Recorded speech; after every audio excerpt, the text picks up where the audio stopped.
I still remember every detail of the day the world ended. The war with the humans was the longest and bitterest we'd ever fought. By the time it was over, our fleets were all but wiped out, and half our colonies were devastated. But we didn't see any of that on our homeworld, our beloved Tyrax. The fighting was always somewhere far, far away, across the vast reaches of the galaxy.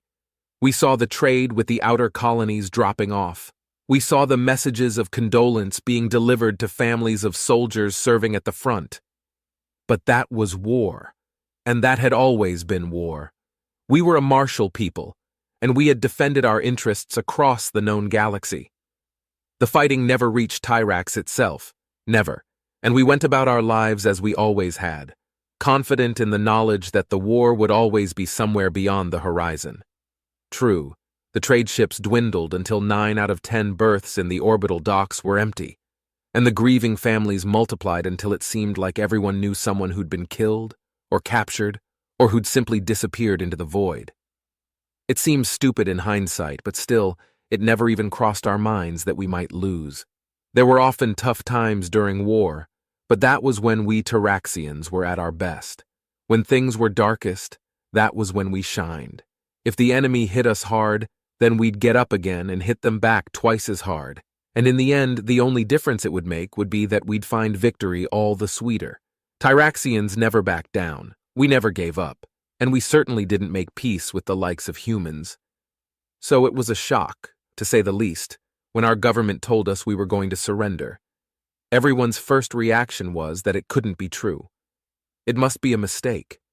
Someone had accidentally released a classified worst-case scenario on the main government channel, or some lowly functionary had made typo, and it was actually the humans who were surrendering, or the humans had somehow infiltrated and sabotaged our communication systems.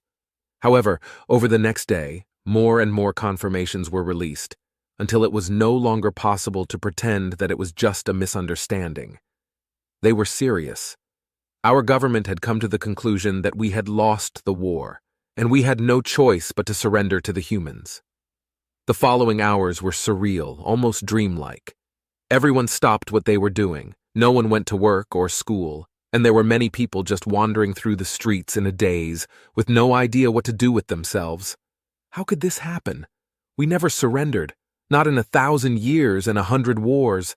Our military was the best in the galaxy. And the conflict with the humans had started so well. Our first attack had wiped out an entire human fleet, and we'd overrun their nearest colonies before they'd had time to gather more forces. We had every strategic advantage on our side. Besides, no matter what the strategic situation, the humans were our mortal enemies. They had sent weapons and other supplies to the Revenese during our war with them, and their colonies were encroaching further and further into our sphere of influence. They were an evil species, endlessly rapacious, taking anything they could get their hands on and given to torturing and murdering any who opposed them. This couldn't be happening. It couldn't be. And yet it was. As that truth slowly began to dawn on us, the fear set in. The government was talking about the arrival of human occupation forces. We all knew what that meant. We'd all heard the stories that had made it back to Tyrax as they overran our outlying colonies. Mass executions, purging anyone who could possibly offer resistance. Forced labor of the entire population, beatings and torture a daily occurrence, and worse things that weren't even mentioned on government channels yet still spread in whispered rumor. More than a few people committed suicide before the first human even set foot on Tyrax. Better to go out cleanly with honor than be tortured to death in a slave camp. The government prohibited such actions and urged us to endure the unendurable for the sake of future generations. Being good citizens, most of us listened, although a few of us questioned why we should even bother to follow the government's orders anymore. It was a mark of how bad things were that such people were immediately imprisoned. Across the whole planet, there was the sense that things were unraveling. There were a few sporadic protests, some from soldiers, some from civilians, demanding that we continue the war whatever the cost. The government had had the foresight to realize that people wouldn't react well to the surrender announcement, and had stationed troops whose loyalty could be relied upon at key installations. The most serious disturbances were quickly broken up. The rest fizzled out when they saw no one was joining them. The vast majority of the populace was too stunned to do much of anything. We could only sit and watch and wait for the humans to arrive. It was, what, maybe a month after the proclamation, the day the world ended, the day we surrendered. The government told us nothing, perhaps hoping to prevent a panic. Then one evening it was announced that the human fleet would arrive in orbit tomorrow. There was no panic, only resignation. If this was the end, then we would meet it bravely, as Tyraxians always did. Many said goodbye to their friends and family, then locked themselves away in their apartments to contemplate the sum of their lives before the human death squads began landing. Some of us watched through telescopes as the occupation force arrived in orbit around Tyrax. Their battleships weren't any bigger than ours, but by the ancients, there were a lot of them. I counted more than double the number our largest fleet had fielded at the start of the war. And this was what the humans had after 4 years of fighting. I knew they still had other fleets too, scattered across Tyraxian space, garrisoning captured worlds and hunting down the last remnants of our once mighty military forces. At least now, we knew how we had lost, although that did us little good at this point. The official surrender took place in the empty fighter bay of the human flagship, and was broadcast live on every screen on Tyrax. We expected to watch as our leaders were marched out in front of the enemy commanders and forced to apologize for daring to wage war against a superior species, admit the justness and rightness of the enemy's cause, then swear eternal fealty to the conquerors. That was the way we did these things. Depending on how vindictive the victors were feeling, the conquered leaders might then be executed. Instead, they were given a pen and told to write their names on a piece of parchment. The live transmission was interrupted briefly here by a government announcer who explained that the parchment was a written list of the surrender terms, and that by writing their names on it, the government officials, and by extension the entire Tyraxian Empire, were recognizing their legality. Strange custom, but that's aliens for you.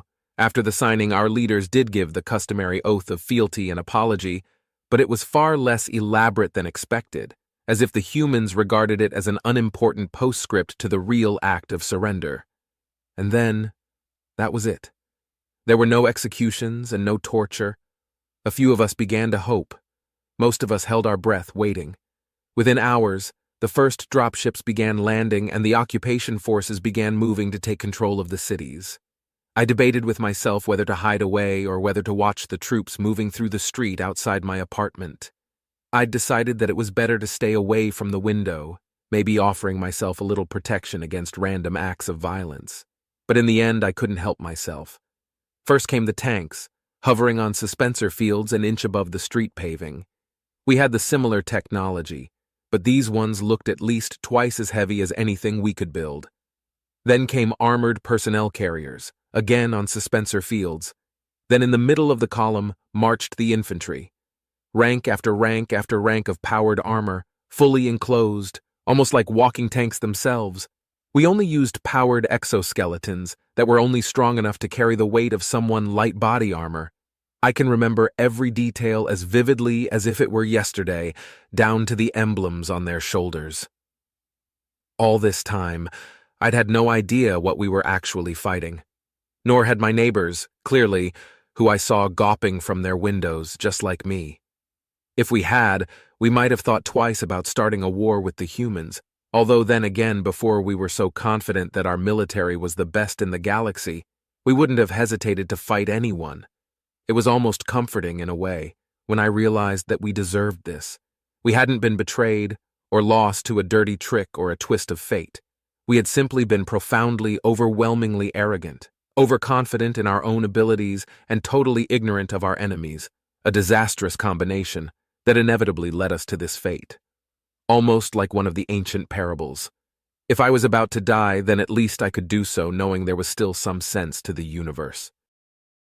I was lost in my own thoughts for a while, watching the serried ranks of the occupying army march past in perfect synchronization, almost hypnotic. Apparently, I wasn't the only one. One of my neighbors must have been so preoccupied staring at the parade of alien soldiers that they weren't paying to their offspring. because to my horror, I saw a child, a very young infant still given to randomness, wander out from the atrium of a building opposite, right into the path of the armored infantry.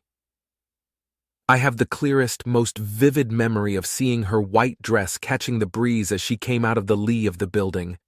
I expected to see her get shot down as she approached the column, or at the very least, crushed beneath the heavy metal boots of the marching infantry. Instead, one of the soldiers broke off from the column and picked the child up. You wouldn't believe anything that big and that powerful could be so delicate, but the child didn't even cry out as she was whisked off the ground and carried back under the building's portico. The armored soldier set her down on one of the benches, then got something out of a pouch and gave it to her. With his back to me, I couldn't see what it was, but a moment later he was jogging back to retake his place in the column, heavy suit thundering on the paving so loud I could hear it with the window closed, and the child was watching him go, curious but not afraid. Then she started eating from the small packet he'd given her. It was food. The human had given her food. A moment later, someone darted out from the atrium and snatched the child back inside. And the humans continued marching, utterly unconcerned with us. That was my first inkling that this might not be the summit of our worst fears. Before the landing, I'd been debating with myself whether it would be better to be executed in the first wave of purges or live to see the oppression that followed. The lack of executions at the surrender ceremony had been a positive sign that the humans weren't planning on an outright genocide, but surely the enforcement of the occupation would be as harsh as it had been in the outer colonies. But the way one soldier treated one little girl? Well, you couldn't always understand the motives of aliens, but at the very least, maybe it was worth living long enough to see how things turned out. Maybe, having seen just how much they outclassed our forces, it was time to start questioning what our government had told us. Maybe the information which had supposedly been reported from the occupied colonies wasn't reliable after all.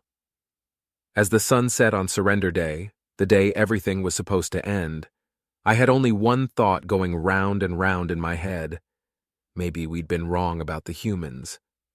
The occupation forces took control of all the government buildings in my city and set up checkpoints on major traffic routes. I still had a job, as far as I knew, and as a very minor government functionary, I would have to report to the local occupation overseers. I turned up to work the day after the surrender, having braved the security checkpoints, still not entirely sure I wasn't going to be arrested or executed on the spot. Instead, I was told by my line manager to go to my office and proceed with my work as normal, and expect to be summoned to a briefing by the human official in charge of our department at some point during the day. Those were the most intense 5 hours of accounting and payroll I had ever done in my life. Shortly after midday, we were told to go to a meeting room on the 4th floor. I passed several human soldiers on my way, in their less bulky light body armor. My hearts were racing, trying to determine if any of them looked like they were there to participate in a firing squad. Along with around 24 of my colleagues, I took a seat in the meeting room and waited. After a few minutes, a human came in. He introduced himself as Doug. It took me a while to work out whether this was a title or a name. Either way, it was unpronounceable. He explained that he was now responsible for supervising all the clerical departments in our city's local government, and then launched into an explanation of the new formatting guidelines that we would be implementing to bring our work into line with the occupation government's standardization. It was long, and it included many graphs and diagrams. He did say that we should file any documents with political implications in triplicate, one for our own records, one for the local censors, and one for the planetary government. But he didn't expect accounting and personnel to see many of those. And for the time being, staffing levels would remain as they had been before, although that would be reviewed on a quarterly basis. He finished by saying that he was looking forward to having a productive working relationship with us, and that he hoped that together we would be able to rebuild Tyrax back into a prosperous society. There wasn't any mention of governmental purges at all, and he didn't even bring up punishments for failure. I don't know when I started to relax. It wasn't immediate. For a while, there was still a part of me that expected the humans to show their true, brutal nature. But there were no purges, no torture, no forced labor, and as weeks then months passed, I realized there wasn't going to be. There were a few arrests and trials of people who had committed specific crimes against the humans during the war, and when the evidence presented during the trials was broadcast, we couldn't pretend they didn't deserve it. But the general reign of terror failed to materialize. It was surreal just how ordinary everything was.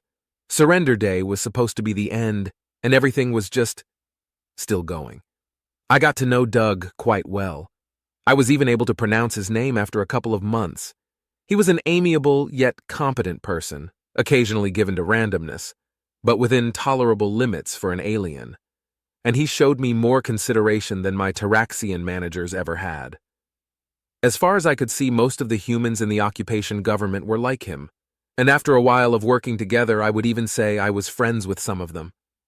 One day I realized what I had already known on some level for a while. The surrender hadn't been the end. It was a hard thing to admit. All those millions of lives lost in the war, all that destruction, and the years of hardship. Admitting that it was all for nothing, for a pointless war of imperialistic greed, didn't come easily. But I was surrounded by the proof of it every day, and I couldn't deny what I could see quite plainly all around me.